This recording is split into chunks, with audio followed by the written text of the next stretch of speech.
Hello, everyone. As I am investigating the topic on the future of work and what it means for all of us, I'm delighted to have with us an expert, Dr. Firuza Parikh, Director of Just Look Fertility International Fertility Center at the Just Look Hospital in Mumbai.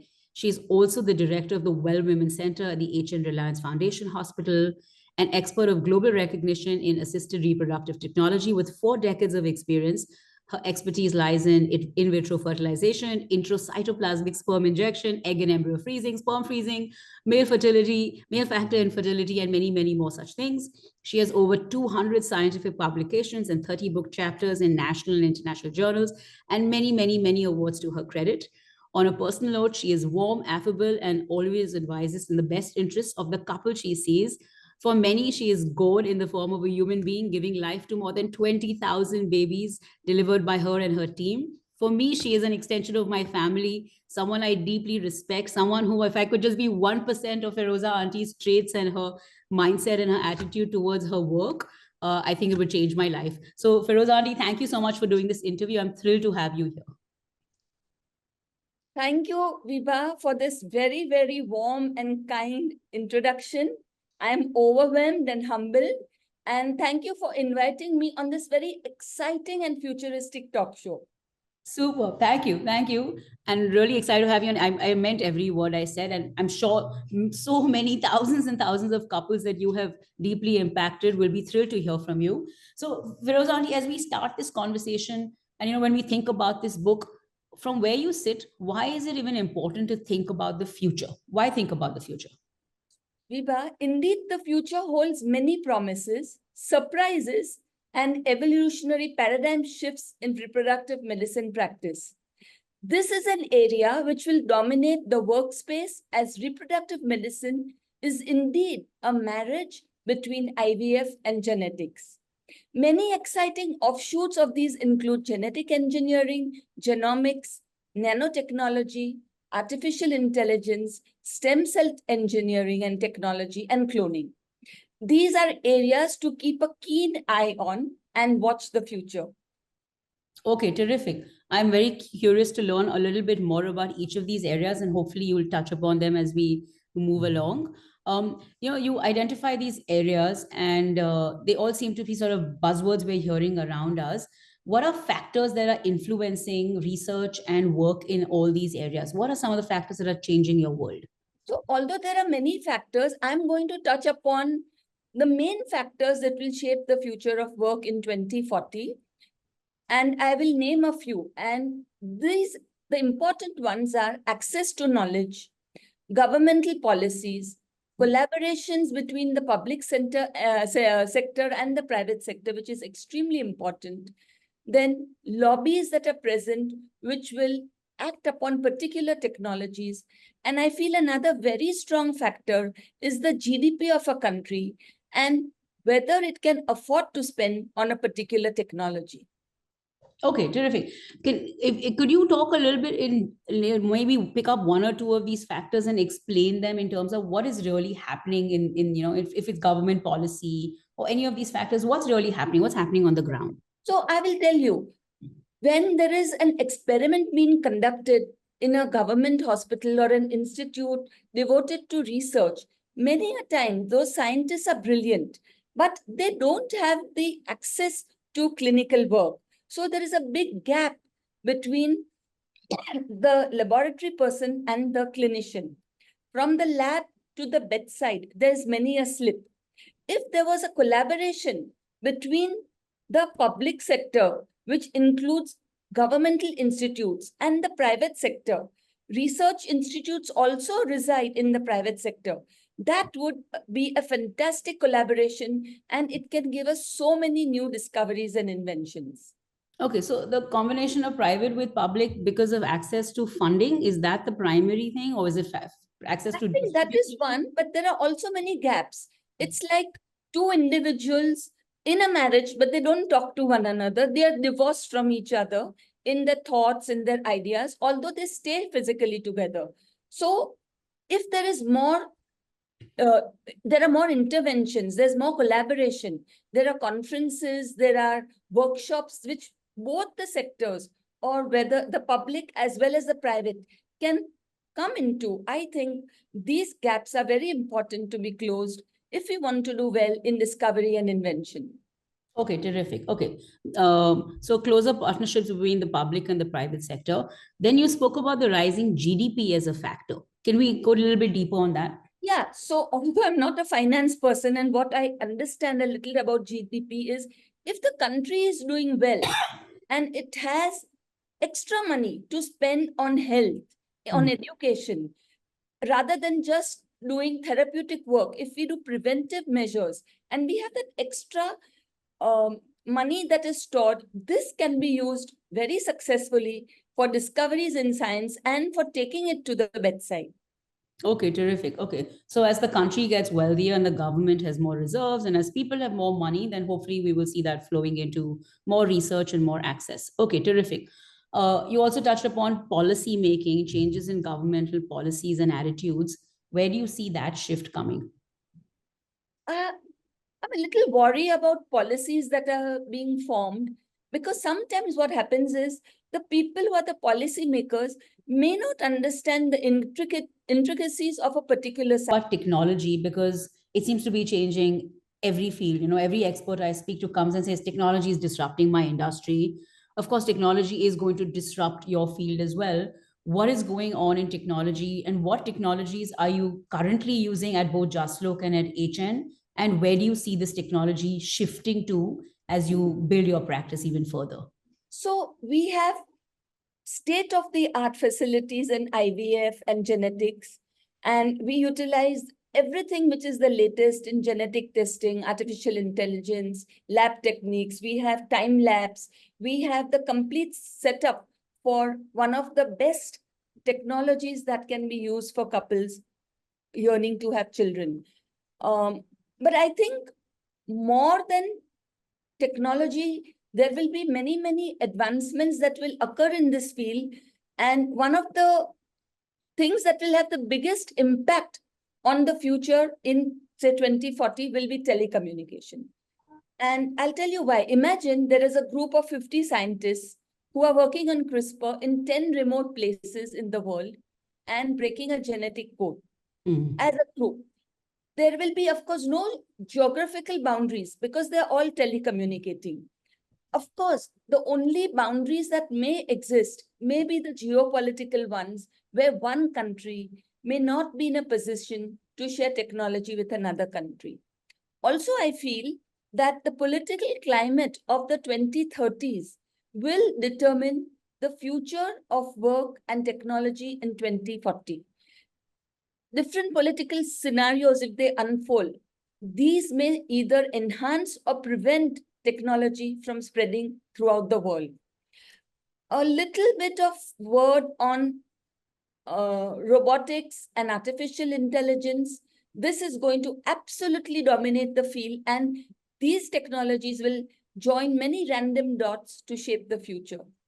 Okay, terrific. 4 billion people are going to be voting this year. This is the largest year in terms of democratic elections. So I think you very rightly said that, what's going to happen in terms of elected governments, etc., is going to change things a lot. I spoke to another doctor at a foreign university at one of the Ivy League schools who talked about sharing of research. And, she mentioned it is relatively collaborative within the United States. They have shared platforms and they share. But she said that the sharing is restricted to the United States because this is sort of like, seen as a country expertise and country dominance. But you're talking about telecommunication within boundaries. Are you seeing that happening? Are you seeing a shift towards one country sharing with another? And how is that being governed? Is there a global governance body that does this? So there is a local governance body within the institute. There are the scientific advisory committees. There are the ethics committees, the basic research committees. Those are the ones who are the guardians of all the research and the activities, academic activities that are carried out. Is it a global? These are global bodies or domestic? These are institutional bodies. And sometimes, say, for somebody doing stem cell work, these bodies have then got to report to a central body, an apex institute like the ICMR. So it is very possible to do collaborative work between countries. And of course, in the USA, sometimes there are restrictions because grants are very important in USA, and they may not give preference or the ability to others who are non-US citizens to share the grants. So that becomes a disadvantage in sharing technology. In India, we have been quite fortunate. We have been able to share our technology. At Justlook, we had a technology sharing with a company in Israel for artificial intelligence, where we looked at which embryo is going to give the best pregnancy rates. It was a collaborative effort, and we saw that this upped our chances of pregnancy by almost 8%. So I am a firm believer of sharing technology, not keeping things to oneself. The more you share, the more you learn, and more your colleagues will learn. And there is no such thing as sitting on technology. If you have something which others don't, please share.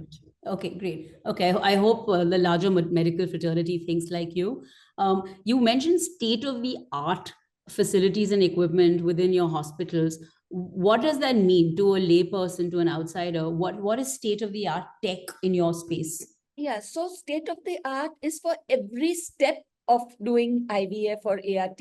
It stands right from beginning the procedure, where the state of the art starts with extremely good counseling, which is very important for couples coming in for treatment, because IVF is not just making a baby. IVF is seeing the couples who may be not able to have a baby, to see them through also, to take them step by step. So when I say state of the art, it's not just technology. It also implies how well are you going to treat your patient, how equitably you're going to treat your couple. So we started counseling at Justlook when I started my practice. And of course, I had the help of my husband, Dr. Rajesh Parikh, who's a neuropsychiatrist. And there would be times when he would tell me, look, Firuza, this couple is not ready for IVF. Don't do. They're not in a state of mind. And those are words of wisdom, because that allowed me to defer treatment till they were ready. We treated all the comorbidities, all the depression before we took them through for IVF. So it starts with that, Vibha. Okay.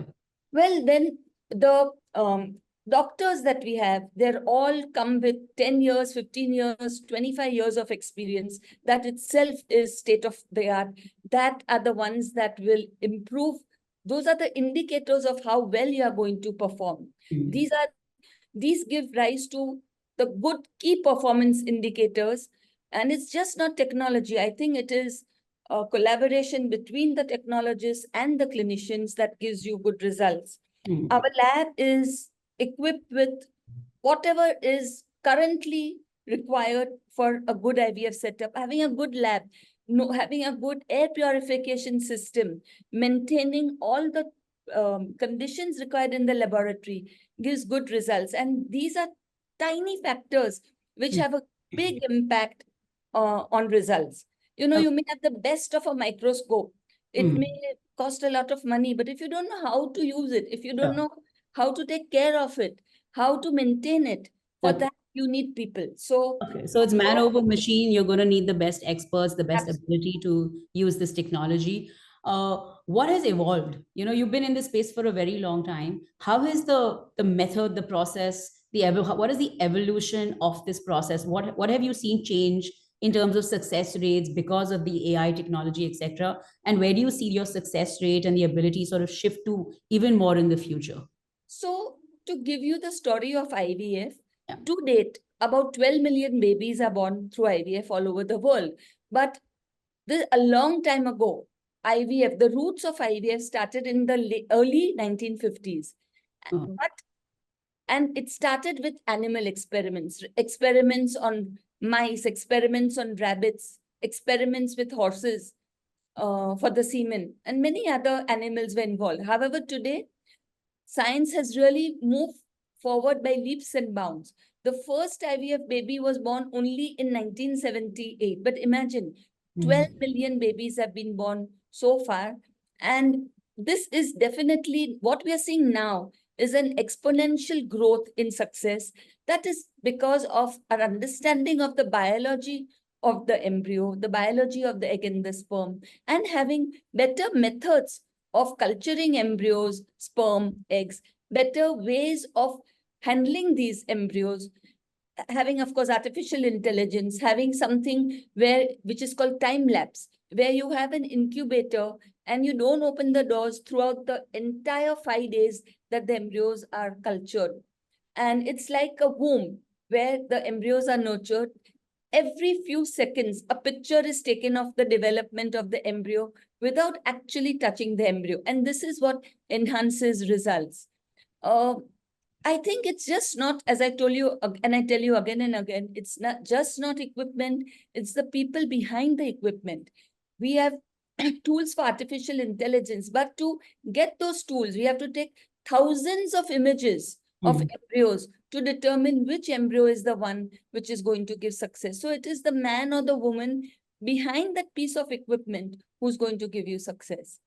To give some examples, the other state-of-the-art technology that we have is called pre-implantation genetic testing. We started that at Just Look way back in 2000, and we have treated couples who have had mutations or have had diseases like thalassemia, sickle cell anemia, Huntington's chorea, neurofibromatosis, and we have given healthy babies to such couples. So yes, we have broken many barriers and many boundaries, and I'm sure the future or 2040 is going to be a revolution where robotics will play a very important role, where even a single egg will be injected in the sperm with no effort from technologists, and maybe they can even do this in a way using robotic arms. So the future is very exciting. Okay, future is exciting. You mentioned robotics. Do you really see a situation where you will see robots replace actual practitioners in the OTs, in hospitals, in surgeries, etc.? Do you see that happening? Vibha, robots can never replace human beings. They will only assure that we give better results to patients. Traditionally, what robots will do in every field, every science, is they will have precision technology. This precision technology allows doctors to do their work even better. And robots can be operated even long distance between countries. So they will improve medicine, but of course, the man or the woman behind the machine is the most important person to guide the robot to do the good work. Okay, so you see this as assisted labor, not replacement labor. Yes. Assisted, augmenting, but Yes. not really replacing. Yeah. You do not foresee a future where you will have a robot conduct the surgery from start to finish. Even in 10 years, you don't see them replacing human beings in certain. Robots can do the entire surgery from start to finish, but there has to be a man handling the robot, handling the arms of the robot to allow this to happen. Okay, we'll have to see with what sort of advancements the robotics engineers make, because I mean, it looks like with the advent of AI, with the amount of data they're trying to gather, if they can pre-program the robots to go in, complete the surgeries and walk out, you might have a situation where you will see some amount of displacement of, of humanoids.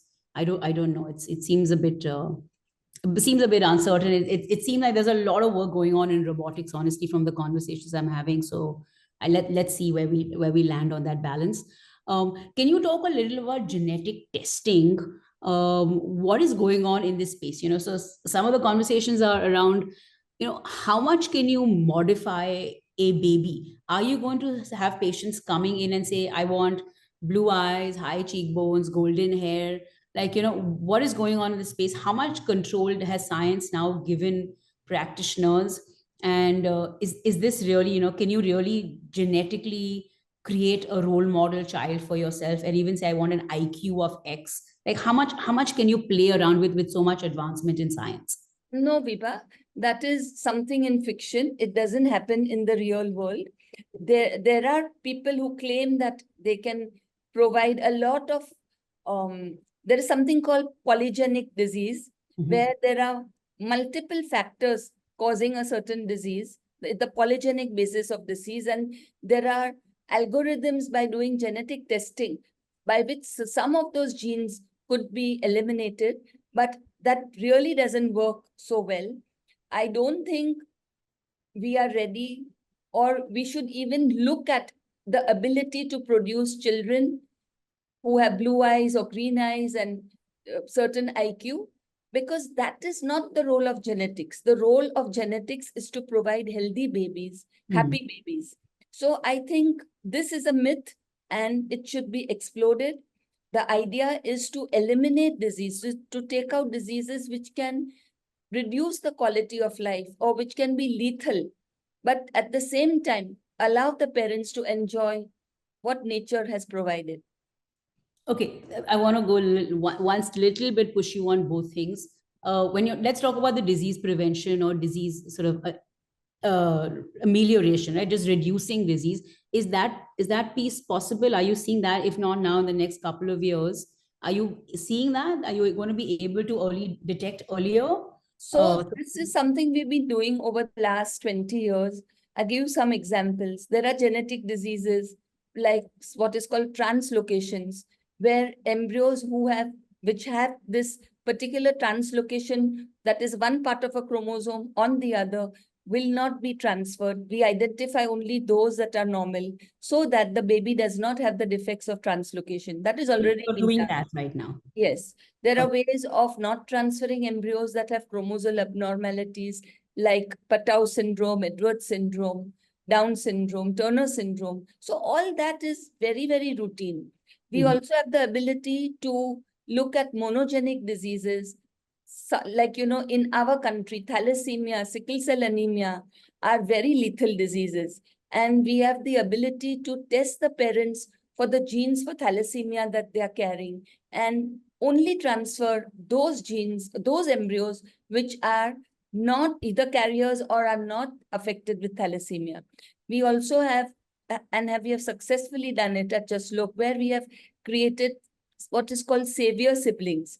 When a previous child has been born with thalassemia, what can be done is embryos can be created where there is a HLA matching between the previous child, the affected child, and the embryo. And this child can, after being born, the child is free of thalassemia, after being born, can provide the umbilical cord stem cells or the bone marrow stem cells to be transplanted in the affected baby. So there is a lot of work that is happening in genetics. Of course, there are certain boundaries that should never be crossed because, and there are a lot of safeguards.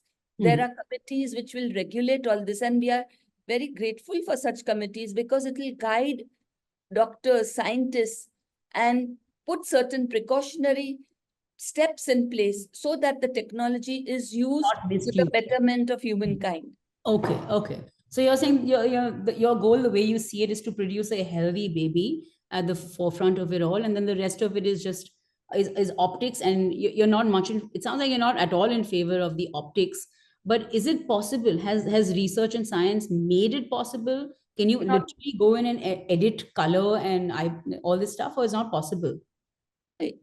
Anything is possible with using DNA scissors, using CRISPR. Many of these things could be possible, but something being possible does not mean that it has to be used.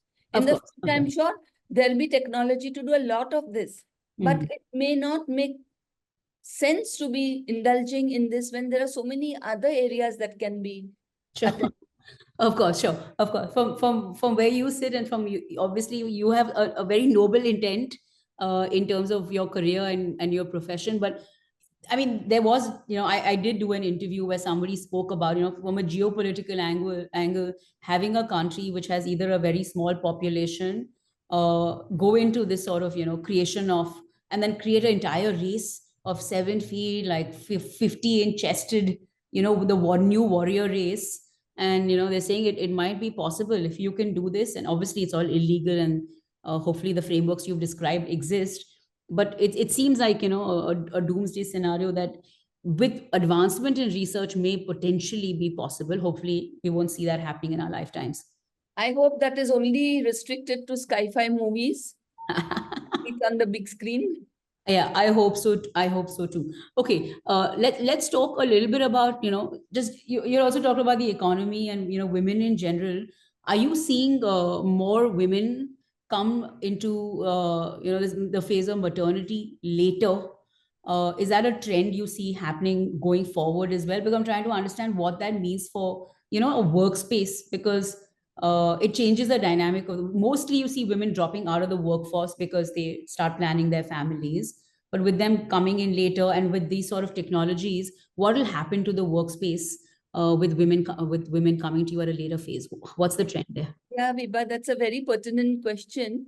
Today's working women are totally immersed in work. So, because women are doing exceptionally well in their chosen fields. Now, as a result of that, they are neglecting other aspects of their lives, such as social interactions, family life, marriage, and of course, childbearing. And we know that the woman's fertility peaks between 24 and 34, and the decline in the reproductive potential starts by 36. This is the time when the biological clock slows down and absolutely stops ticking by 40 and 42. So women may be breaking many glass ceilings, but that is at the cost of their personal lives. And I see women coming to me at the age of 40 and 42 now asking to freeze their eggs. By that time, it is a little too late.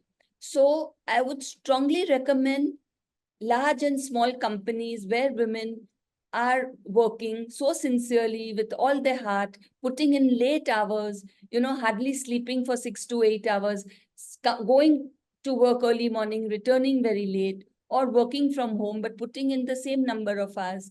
I would strongly recommend companies to offer fertility protection, fertility preservation procedures, and include them in the health insurance and the health packages that they offer to women. So these can be very judiciously used by women. I think it is very important for people who are practicing IVF to educate girls that it's very important to look at the reproductive lifespan of a woman, because that does not go beyond 38, 39. So tell you a little bit about fertility preservation. We have now moved out of the zone just of freezing eggs or embryos or sperm. Today, the science of fertility preservation is expanding very quickly. It all started, as I told you, with freezing eggs and embryos. Today, we have an advanced technology which I want to share with you and which we have been using, and that is to freeze ovarian tissue.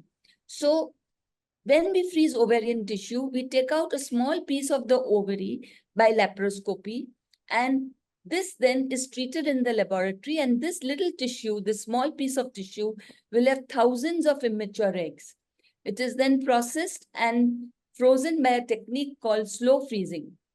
Then this tissue can be retransplanted back into the woman when she's ready to have a child. So imagine, Vibha, a 30-year-old woman gives herself fertility protection so that at 40, she can be rejuvenated by putting back her 30-year-old ovarian tissue.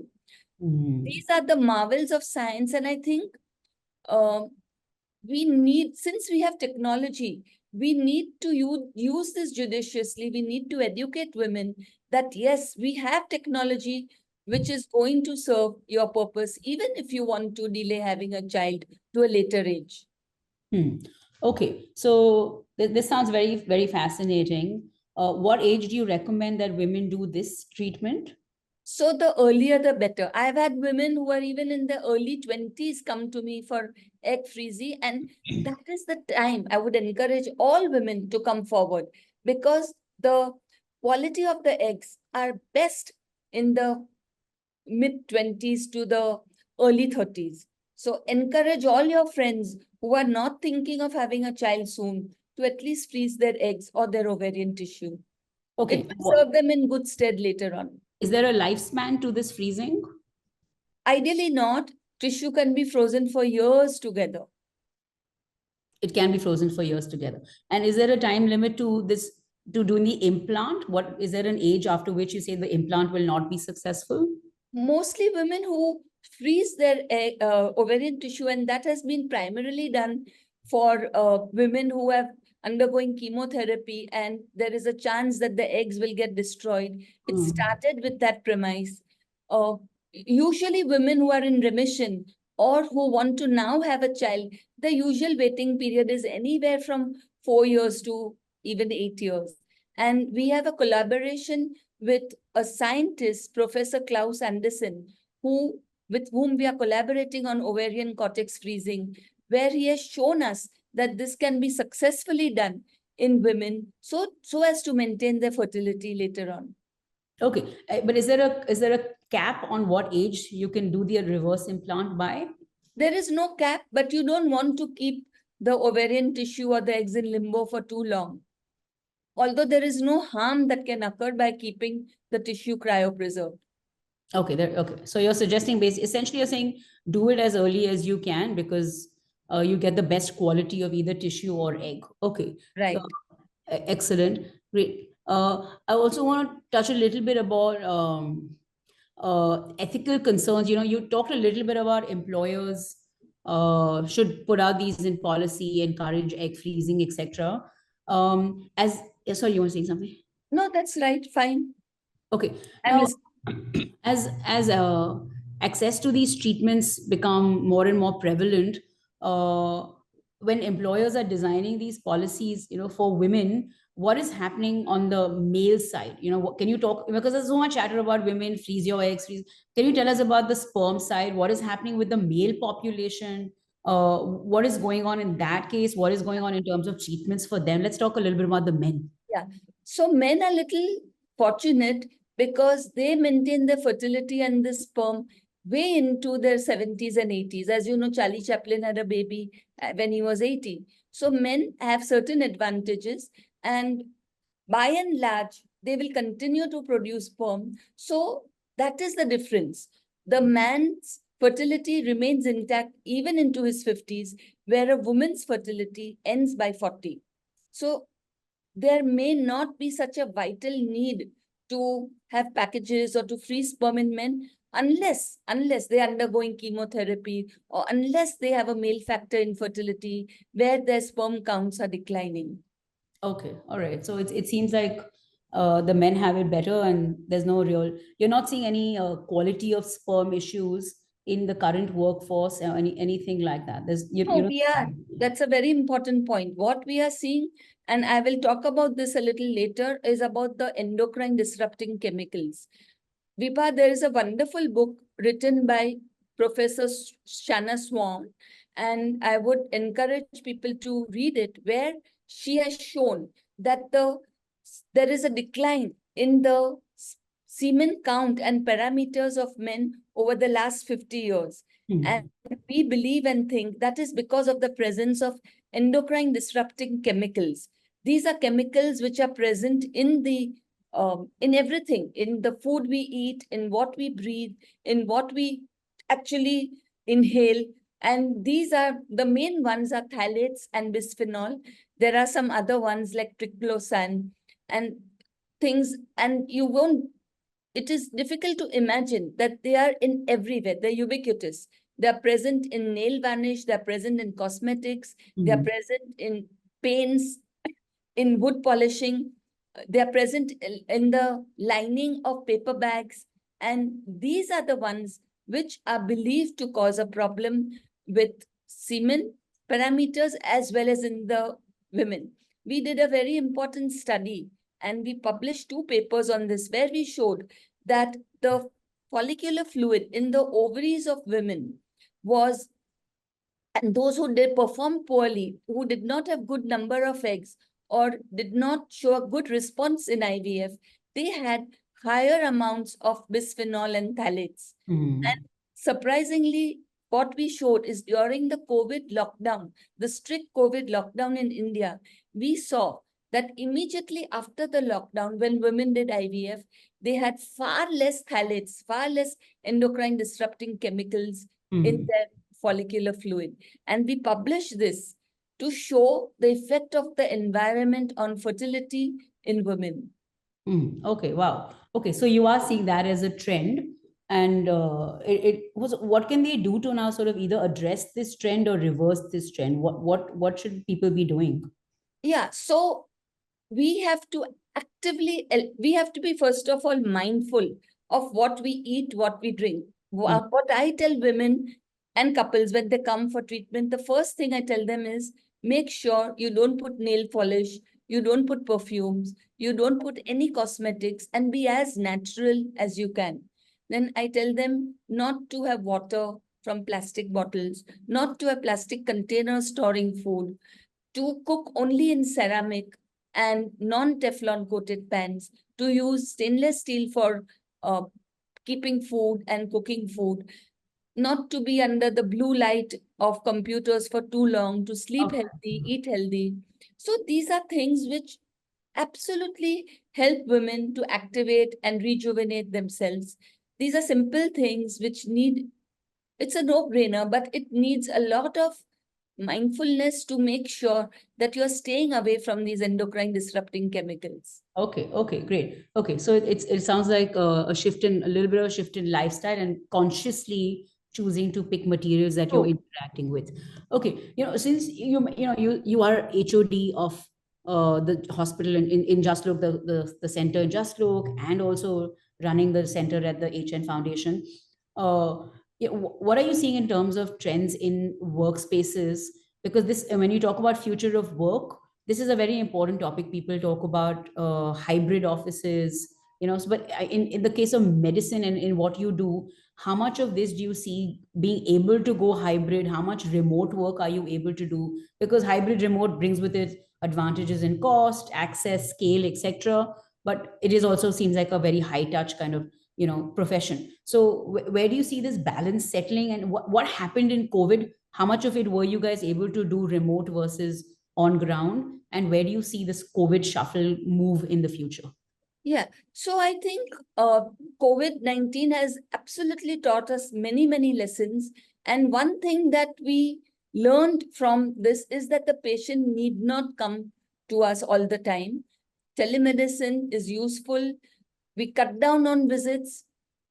We also, during this time, figured out, yes, that there were some of our people who could work from home, who didn't need to come to the hospital, and they still continue to work from home. So I think the hybrid model is a good model. We had somebody who was pregnant and didn't want to take leave, and she was coming from a long distance. We told her, do things from home, come back when you feel safe and secure. And she completed a 3 months of breastfeeding and then came back. The model worked very well. So I think we have to keep our minds open. Of course, there'll be people who do surgeries who may not be able to work from home. There will be other people who can, because digitalization is so important today. Everything is being digitalized, whether they're medical records, whether they are ultrasound scans, everything can be put into the system and you can access it even from home. So the idea and the space for hybrid clinics, hybrid work is there to stay, and it should be encouraged wherever possible. Imagine earlier on, patients would come about 7 to 8 times to see us in an IVF cycle, typical cycle. Today, they don't need to come more than 3 or 4 times. They can Oh, do everything digitally. So it makes a lot of sense. okay. So you are a proponent of digitization, and it seems you're open to embracing the change that has come already, and you see that as a trend going forward as well. It's a good change. It's a good change. Okay. All right. I'll do one more question on this, and then we'll move to the last section on skilling. There is a 6 month maternity leave in India. This has come up a lot in conversation when we speak about DEI and diversity, equity, especially the word equity, and they say, hey, why only for the mother? Why not for the father, etc.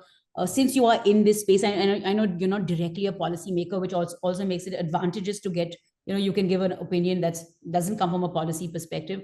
Where do you stand on workplace regulation in terms of maternity, paternity, parental leave? What's the right sort of, if you were to advocate to companies, what would you suggest to them? What should they be doing actually? I think a few weeks before the delivery, because the mother has to prepare for the childbirth, Mm. and at least I would think a minimum of 3 months after the delivery are very important for bonding, for her ability to feed the baby, breastfeed the baby for as long as possible, and to bond with the baby. I mean, it's not easy for somebody who's traveling by train day in and day out Mm. to cook for the family, to feed the baby, and then pack her own lunch, little lunch box, and travel by train about an hour away to her workplace. So I think Equity in healthcare is very important, whether the person, has a fat salary package or is a daily wages worker. Everybody needs to have equality and equity in their lives. And I think that is one thing that we are lacking in our healthcare system. If there are ways and means where individual companies, even um, individual employers, small companies, employers can empower, there can always be a locum. People don't use the locum system. It is such a good system. In our medical system, there is a very good concept of locums doing work when the main doctor is absent or is on leave. Similarly, locums can be arranged, part-time help in the system so that the work does not suffer. So I think a locum system would work extremely well. Fathers can also be hands-on. Maybe we don't give them 3 months of leave, but at least 15 days to a month is good for sharing responsibilities with the wife, with the family, giving the wife a little space, sleep in the nights or in the daytime if the father is around at home, helping out with some of the chores. Um, of course, many of the families live as a joint family where it is the baby is well looked after. But what about the nuclear families? Sometimes the woman has to give up a job, something that she prizes very much and which gives her that sense of independence. She has to give up because there is no help for her. I think if we could uniformly offer this kind of space, this little vacation time with the baby to bond, it would go far, far way in her general mental and physical health later on. Okay, there's a lot of talk about the care economy and how companies should be investing in the care economy, allowing women and facilitating their quick return back to work. So I think what you're touching upon very very important. I'll move to the last section of the conversation, which is on skilling. You work with a lot of doctors, right? You're hiring the doctors, you're training them, you've been in, you're sort of pioneering this space, and there's a lot of people under you looking up to you. If you were going to advise somebody entering this space and say, hey, listen, this is what you need if you want to be ready for what's coming, this is the future and here's what you need to do, what are some of the key skills you need to be ready with for the future? So my take on this is a little different, and I will share with you three skills which are very important. Somebody who has become a doctor or has the primary degree, but there are many other skills that he or she must imbibe. The first skill, I think, which is very important, is to be vulnerable. Only when a person is vulnerable, can the person build certain within herself or himself empathy, transparency, and authenticity. I think these are very important characteristics to develop, because unless you are vulnerable, you will not be able to empathize with the person you are listening to. You have to be extremely transparent and authentic in the way you want to express yourself. As a leader, one has to cultivate these habits if one wants to be either a leader or a team player. The second quality, I think, is to be a very good listener. Being a listener makes you imbibe knowledge, gain from the experience of your peers, elders, and even those who are junior to you. In my workplace, I am always open to suggestions from all my um, people working with me. And many a times I'm amazed and surprised. Sometimes when I'm in the embryo transfer room and the person, the technologist who's assisting me comes up with some brilliant suggestions, which I had not thought about to make the embryo transfer very smooth. It's always important to encourage people, and it's never a bad habit to praise somebody. Praising somebody does not belittle you, it only empowers you. So I think, Vibha, that is very important. And one thing which my religion has taught me and which I practice daily is to respect all forms of life. Be kind, generous, caring. The future is bright for all of us, but it should not only be technology driven, but it has to be driven by people who respect and care for humanity and a Mother Earth. If we imbibe these qualities, we will build a better workspace and a better place for all of us that we can share in this world. Okay, I think that's very, very beautifully framed. All the characteristics you mentioned, transparency, authenticity, empathy, care, nature, I think will ensure that the human being remains above and over machines, because otherwise, this is what really makes us human. So if you're able to keep the key human characteristics alive and more in the forefront, then hopefully there will be, as you kept saying, it's always human over machine. Uh, I want to push a little bit on the skilling a little bit. If the, you mentioned, if they've already been trained in the medical system, then these are sort of the skills they need to have. But if you were going to advise to medical schools here in India or anywhere in terms of changes they need to bring to medical education, what is the advice you would give? Because the skilling really starts, because medicine is so intensely school oriented. What do they need to change in curriculum to make Right. these students future ready? So one thing that we neglect, there are two things we neglect, Mm. and which I feel the lacunae in my education also. One is research. When medical students join, there is a plethora of research which they can imbibe, or research articles that they can review, write. There's so much. So we are lacking in research skills. Students are lacking in statistics. That is something which we all need to learn so that we can write papers, attend conferences, have meaningful conversations, understand what medicine is about. So I think these two things are very important when one joins medicine. One other aspect which I feel is a lacuna is preventive medicine. There is so much that one can prevent. Mm. Maternal morbidity, maternal mortality comes under the ambit of preventive medicine. There are so many maternal deaths, neonatal deaths that are so easy to prevent. In preventing medicine, malaria, cholera, these are diseases where if we educate people, we can prevent so many deaths. So I think preventive medicine, which we were taught in our second MBBS, but which was we just fleetingly touched upon. I think we need to go into the core of preventive medicine. These are the things that I would like students to learn about as they are becoming doctors. Okay, preventive medicine, more focus on research, communication, ability to do statistics. So they're able to sort of dissect data, etc., and present it. So they are the forefront of conversation around certain topics. Do you see the need for doctors to have an understanding of AI, technology, environment sciences, sustainability? Do you think these subjects now need to be introduced in medical curriculum, or you think it's something they pick up along the way? More than anything, I think the thing to emphasize right in the beginning, I would say in first MBBS, is to have courses on the environment and climate change, because we are bashing up our planet with all, and we are seeing the climate change, how it is affecting every country in the world, what it is doing to people.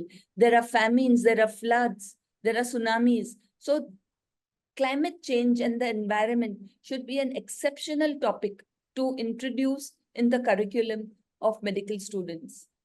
Okay, well, what will the doctor do with this sort of knowledge? Is this for the doctor to become self-aware, or is this how do you use that in your practice? This would have great implications, because if somebody knows what is happening to our earth and how it is happening, I'll give you a small example. Um, Maybe I don't know whether it's relevant, but it comes to mind right away. We had a IVF international IVF meeting, and the key speaker had refused to travel from where she was by plane and present herself and present her data in person, and she had not done that for years together, saying Mm. that by traveling I'm increasing the burden on the earth. Mm. And she was a PhD. I forget whether she was recipient of the Nobel Prize or not. She may well have been. But I found that this woman, the little contribution that she could do, Mm. made all of us think about what we do. And if as medical students, we are made aware of what we are doing in the small things, sometimes without even batting our eyelid, we will open up a gauze packet to use just one gauze and throw away the rest.